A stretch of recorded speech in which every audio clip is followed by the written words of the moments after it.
have been infested by microplastics. Our lungs, our kidneys, our blood, and even our balls are filled with microplastics. And as you can imagine, these microplastics are extremely bad for us and cause many issues because of their estrogenic effect. Now, whilst it's impossible to completely cut out microplastic from your body, what we can do is stop them as much as we can from coming inside our bodies, and we can also speed up the process at which we detoxify ourselves from these microplastics. In this video, I really want to help you get rid of these toxins as much as we can. So here's how I'll divide this video.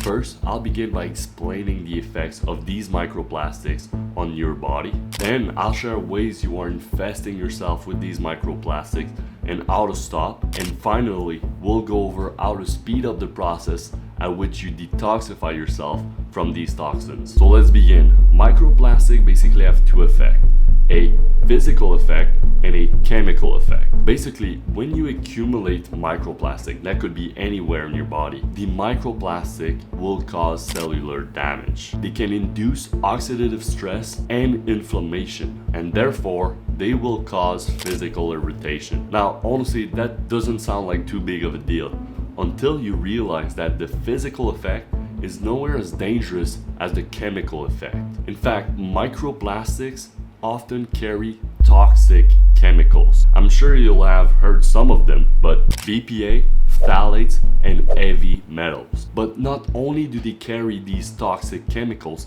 they can also absorb things like pesticides and persistent organic pollutants, also called POPs. Now, I won't go into every single effect of these toxins, but let's just say that they disrupt your endocrine system. Most of them are xenoestrogen, meaning they act just like estrogen and they bind with androgen receptors. And all of this can lead to infertility, mental health problems, low testosterone, developmental problems, and even cancer. And all of this is just starting to be talked about. I strongly believe that in the future, we'll look back on this crisis and we'll think to ourselves, how stupid were we to intoxicate ourselves with plastic? But now that you and I are in the midst of this crisis, I want to share ways that you are actually infesting yourself with these microplastics so that you become aware and you can stop and mitigate the effects of these microplastics. But first, you need to understand this very simple principle. Microplastics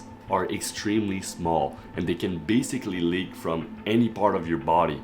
And once they reach your bloodstream, it's basically game over, because once they're in your blood, they can reach all the cells of your body, all of your organs. So the goal is to basically keep them away from going into your bloodstream. Now, there are places that are much harder for the microplastic to leak through, like your skin. Your skin is like a shield, but if you ingest them or if you inhale them, they will reach your bloodstream much easier than if you simply touch the microplastic. That's why I'll divide this part of this video into three parts. First, we'll limit the amount of plastic we inhale, then the amount of plastic we ingest, and finally, the amount of plastic we touch. Whilst there isn't much we can do about the amount of plastic in the atmosphere, what we can do is limit the amount of plastic we put into the air of our houses. This might sound crazy, but one of the most prevalent ways through which we do this is by having polyester carpets. Basically, polyester is plastic, and we want to remove polyester and replace it with wool or cotton. And polyester carpets basically leak a massive amount of plastic into the air, and you're simply inhaling this plastic. Now, if you're in a city, there will be much more plastic in the air than if you live remote. But if you do live in a city or close to one, I strongly recommend that you get an air filter.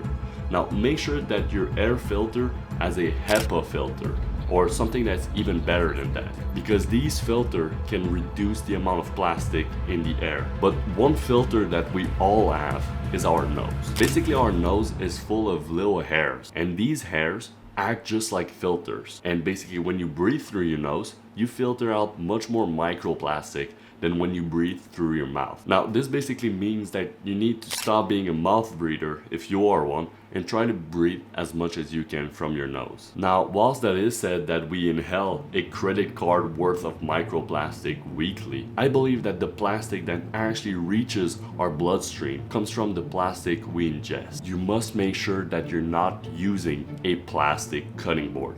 Basically, when you use a plastic cutting board, you're effectively cutting plastic into microplastic and putting it on your food. Instead, use a wood chopping board, or there are also chopping boards that are made out of seeds. Next is your water bottle. We drink a lot of water daily, and a plastic water bottle is a great way to infest yourself with microplastics. But not only do you need to use a stainless steel water bottle or a glass water bottle, you also need to look into the water you're drinking, because tap water can be filled with bullshit.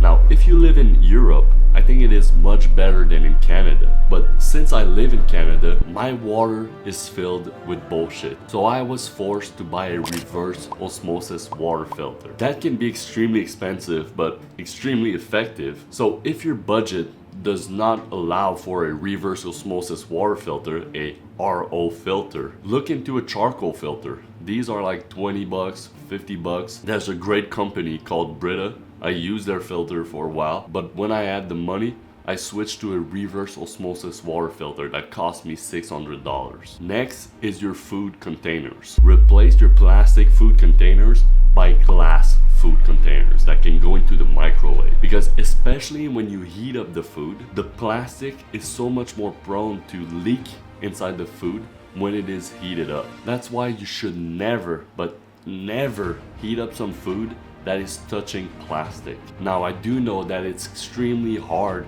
to not buy food that's wrapped into plastic, but that said, vegetables and fruits can easily be bought not touching plastic. And for meat, you would need to go to a butcher if you don't want it to touch plastic. And personally, I still buy meat that's wrapped in plastic because I find it so much expensive to buy grass-fed meat at a butcher. I'm not there yet financially. So basically, everything that you're putting in your mouth, make sure it has touched the least amount of plastic possible. And replace plastic by stainless steel, glass, or wood. Now, we need to minimize our physical contact with microplastic. And this is done via two major ways. First is your underwear. You're always touching your underwear. So make sure your underwear is not polyester. Make sure it is cotton or wool. And honestly, cotton underwear is even more comfy than polyester underwear. And the second one is your bed sheets.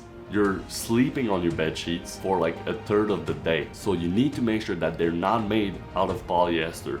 And what's great about cotton is that it's even cheaper than polyester. But next would be your clothes. And that's where it's a little bit less fun.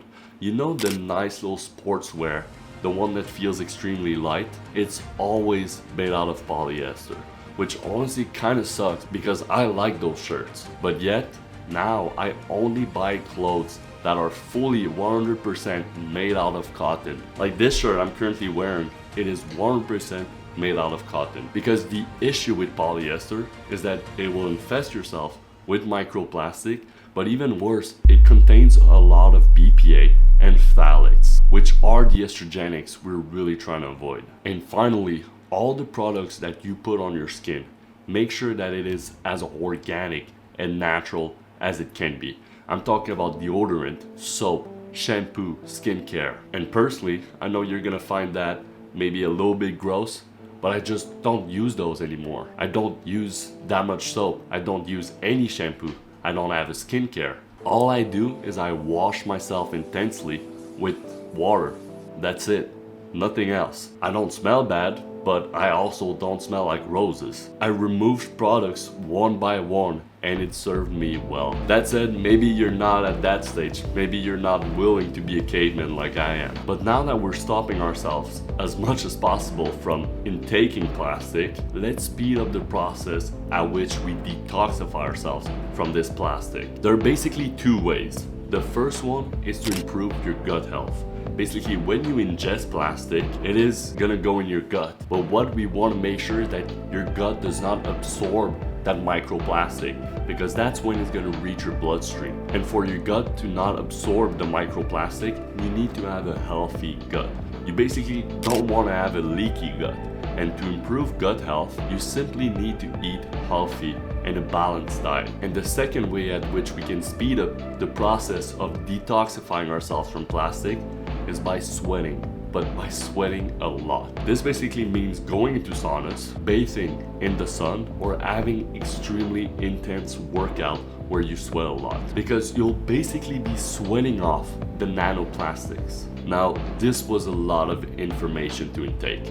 And if you're just starting to learn about microplastic, just let this sink into your mind. And with time, you're gonna start making better decisions. And trying your best will take you a long way. Don't start discouraging yourself, because I know it's impossible to completely cut off microplastic, but still, you can do your best. And just doing that will make a difference in your life. I really hope you enjoyed today's video, and I'll see you guys in the next one.